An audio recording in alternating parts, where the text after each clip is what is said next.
Om Shanti. Good morning.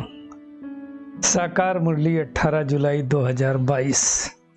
बाबा का मीठा मीठा पत्र हम मीठे मीठे बच्चों के मीठे मंथन के लिए, मीठे चिंतन के लिए। मंथन शुरू करने से पहले सर्वशक्तिमान पिता की शक्तिशाली किरणों के नीचे बैठ जाते हैं और अनुभव करते हैं, मैं मास्टर सर्वशक्तिमान आत्मा हूं, मैं ज्ञान सागर की संतान, मास्टर ज्ञान स्वरूप आत्मा हूं। आज मीठे बाबा ने कहा, मीठे बच्चे, अभी तुम बाप की नजर से निहाल होते हो। बाप मतलब शिव परमात्मा। निहाल होना मतलब क्या है? स्वर का मालिक होना, स्वर का मालिक बनना। जैसे दुनिया में नहीं कहते हैं, नजर से निहाल किंदा स्वामी, खास करके सिख भाई बहने, तो भगवान की नजर से हम निहाल होते हैं। आज का प्रश्न है, और संग तोड़ एक संग जोड़, इस डायरेक्शन को अमल में कौन ला सकता है? हर कोई तो ला नहीं सकता है। भगवान सबको बोलता है, बट हर कोई तो नहीं लाएगा ना। बाबा कहता है, जिनकी बुद्धि में एम ऑब्जेक्ट क्लियर है। एम ऑब्जेक्ट क्या है हमारी? नर से नारायण बनना, लक्ष्मी नारी से लक्ष्मी बनना, देवी देवता बनना, है ना। एम ऑब्जेक्ट क्या है? मुक्ति धाम में जाना। तो बाबा कहता है, तुम्हारी एम ऑब्जेक्ट है मुक्ति धाम में जाने की। उसके लिए शरीर से भी बुद्धि योग निकालना पड़े, खुद के शरीर से भी, दूसरों से तो निकालना ही है। टाकी, अभी हम टाकी में हैं, टाकी से मूवी जाना पड़ेगा। मूवी मतलब जहाँ इशारा होता है फरिश्तों की दुनिया में, और मूवी से संपूर्ण साइलेंस अर्थात परम धाम में। बाबा कहता है, इसके रहने का अभ्यास करो, क्योंकि तुम्हें साइलेंस अथवा निर्वाण धाम में जाना है। फाइनल तो हमारी डेस्टिनेशन वही है। तो जिस डेस्टिनेशन में जाना है उसका अभ्यास अभी से करना होगा। आज का गीत है, जले ना क्यों परवाना। बाबा कहते हैं, बच्चे जानते हैं कि हम किसकी नजर के सामने बैठे हैं? पार लौकिक परम पिता परमात्मा की नजर के सामने बैठे हैं। इस परमात्मा की नजर के सामने में आने से हम 21 जन्मों का वर्षा पाते हैं। दुनिया में कोई कभी किसी साधु सन्यासी के सामने जाता है तो क्या कहते हैं? ये नजर से निहाल कर देते हैं। अब ये नजर से निहाल करने का अर्थ हमारे अलावा बाबा कहते तो किसी को मालूम ही नहीं। तो बाबा ने कहा, तुम मुझे निरंतर याद करो तो निहाल हो जाएंगे, स्वर के मालिक बन जाएंगे। अब जिनको पक्का निश्चय है, क्या निश्चय है? कि मैं आत्मा परमपिता परमात्मा की संतान हूं, वो जरूर स्वर के मालिक बनेंगे। नजर से निहाल होना मतलब स्वर्ग के मालिक बनना है। और स्वर्ग में क्या है? बात सही। दुनिया में तो सब नरक के मालिक हैं। तो बाबा ने समझाया कि ये भारत पवन था, अब पतित बना। अब हमें ज्ञान का तीसरा नेत्र मिला, जिस नेत्र के द्वारा मैं आत्मा परमात्मा को याद करती हूँ और उनसे वर्षा मिलता है। इसलिए कहा जाता है, और संग तोड़ो मुझे एक संग जोड़ो। लेकिन संग तोड़ने के लिए क्या करना पड़ेगा? अशरीरी बनना पड़ेगा। अशरीरी आए थे, अशरीरी वापस जाना है। मूल वतन में तो हम अशरीरी ही रहते हैं, इसलिए वहां कोई चुरफुर नहीं होता, कोई आवाज नहीं होती है। इसलिए उसको निर्वाण धाम कहा जाता है।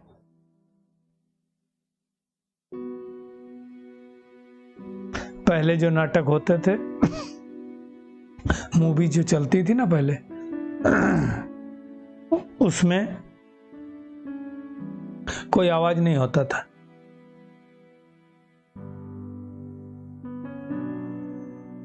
केवल मूवमेंट होता था। अब आवाज वाली आ गई।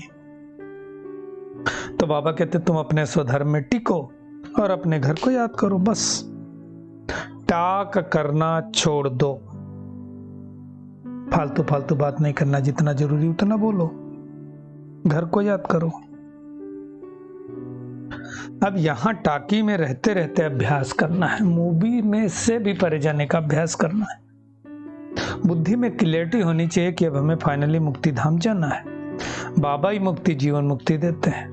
तो पहले आत्माएं सभी साइलेंस में जाती हैं, यानी मुक्ति धाम, फिर वहां से पार्ट बजाने आती हैं अपने अपने पार्ट के अनुसार।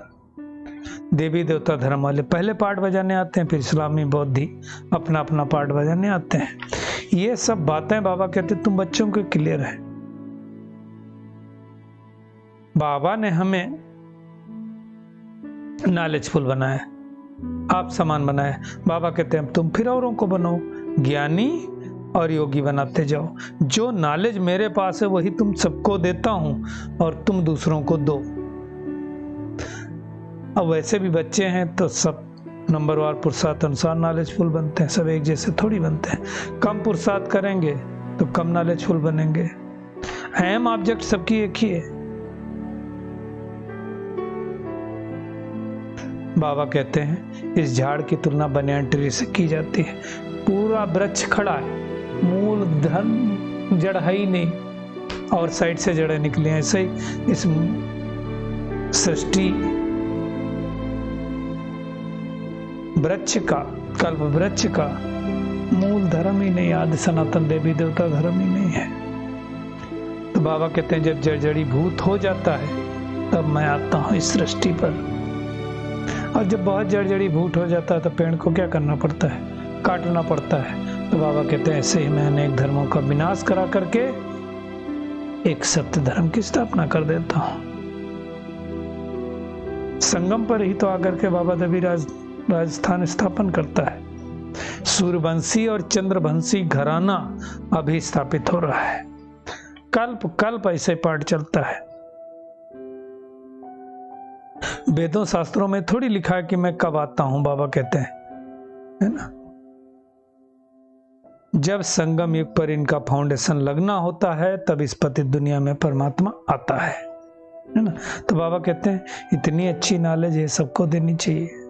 उस समय बाबा के सामने कोई प्रिंसिपल बैठा होगा तो बाबा कहता प्रिंसिपल है तो और अच्छे अच्छे टीचरों को दे सकता है ना। सबको वर्ड की हिस्ट्री ज्योग्राफी समझाओ। जो अच्छे स्टूडेंट होंगे वो सबको समझाएंगे, सबको बताएंगे चक्र कैसे रिपीट होता है ना। सतयुग में कैसे आदि सनातन देवी देवता धर्म का राज्य था, दुनिया में शास्त्रों में दिखाया गया है। देवताओं और दैत्यों की लड़ाई लगी, फिर क्या हुआ, जीत हमेशा देवताओं की होती है। तो इस समय आसुरी संप्रदाय और ईश्वरी संप्रदाय, जो दोनों संस्कार हैं उनकी लड़ाई होती है, लेकिन फाइनली जीत ईश्वरीय संस्कारों की होती है। बाबा कहते हैं महाभारत एक ही लड़ाई लगती है, उसके बाद कोई लड़ाई नहीं लड़ी जाती है। ये ज्ञान सृष्टि के आदि मध्य अंत का परमात्मा ही हमें देता है, जिसे 21 जन्मों के लिए हम चक्रवर्ती राजा बन जाते हैं। बाबा कहते तुम्हारे में बहुत हैं जो पढ़े लिखे नहीं हैं। बाबा कहते बहुत अच्छा, क्योंकि जो पढ़े लिखे बहुत होते हैं ना वो बहुत इधर उधर बुद्धि चलाते हैं। बाबा कहते कई पढ़े लिखे थे जो इम्तिहान भी पास नहीं कर सके। सतयुग में लक्ष्मी नारायण का राज, त्रेता में राम सीता का राज्य, आधा कल्प के बाद भक्ति मार्ग। ये है हिस्ट्री। बाबा कहते ये हिस्ट्री ज्योग्राफी सबको समझो। संसार में जब मनुष्य मरता है तो पूछते हैं कहाँ गया, तो क्या कहते हैं स्वर्ग सिधारा। मतलब सोचते हैं कोई आसमान में स्वर्ग रहा होगा। बाबा कहते कुछ भी समझते नहीं, आसमान में कहां से स्वर्ग लटकेगा। इसी सृष्टि पर स्वर्ग आता है और उसकी स्थापना का कार्य बाबा कर रहा है। बाबा कहते हैं कोई को भी दुख नहीं देना है।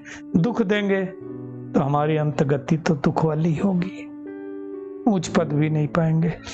तो बाबा हमें शिक्षा दे रहा है। बाबा के पास क्यों आए, सुख का वर्षा पाने। सुख का वर्षा पाने के लिए तो ब्राह्मण बने, इसलिए ब्राह्मणों की निशानी क्या दिखाई गई, चोटी।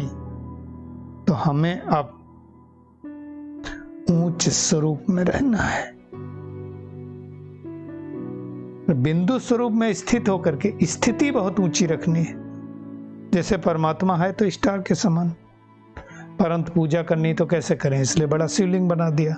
ऐसे हम आत्माएं भी बिंदी हैं, इस शरीर में हैं तो ये शरीर चल रहा है, शरीर से आत्मा निकल जाती इतनी छोटी सी, तो शरीर किसी का काम का नहीं रहता है। दुनिया में भी क्या कहते हैं, मर गया, शरीर छोड़ दिया। आत्मा ने शरीर छोड़ा मतलब ये 5 तत्वों का शरीर है, 5 तत्वों में मिल जाएगा। आत्मा क्या करेगी, दूसरा शरीर धारण कर लेगी। तो बाबा कहते हैं नॉलेज सबको दो, स्कूल कॉलेजों में भी जाकर के समझाओ कि सब शरीर छोड़ करके निर्वाण धाम जाएंगे, जाना है सबको। बाबा कहते हैं ये तो वास्तव में स्कूल के सिलेबस में होना चाहिए, जिससे बच्चे भी इसको समझें और स्वर्ग के लायक बने। बाबा कहते तुम जाकर सबको समझाओ, कोई ऐसा नहीं होना चाहिए जिसको ये परिचय बाबा का सत्य ना मिले।